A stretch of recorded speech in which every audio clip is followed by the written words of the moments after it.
During the pandemic, so many cybersecurity vulnerabilities that have been highlighted have been really targeted at individuals themselves. So if you build a secure system, the system is secure, but it still has a human element. So it's the individual that creates that vulnerability. Corporations need to adjust their training.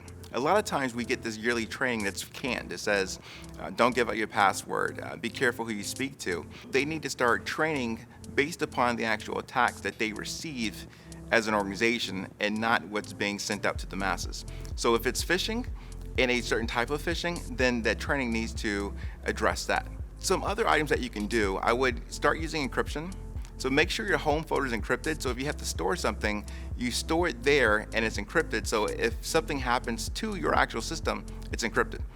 Make sure you have backups. So backup information that you need. So back it up offline and off the network. So make sure you have like an attached drive, back up the information and make it sure it's encrypted. And if you're actually going to use any shared drive, any cloud, make sure that any critical information is encrypted before you put it on the cloud. As we continue to work from home, there needs to be a partnership between the company and the employee. Both need to understand that cybersecurity is important. There's controls that need to be in place at the individual's home as well. And so I think that organizations can provide guidelines on how to make sure that their home network is secure.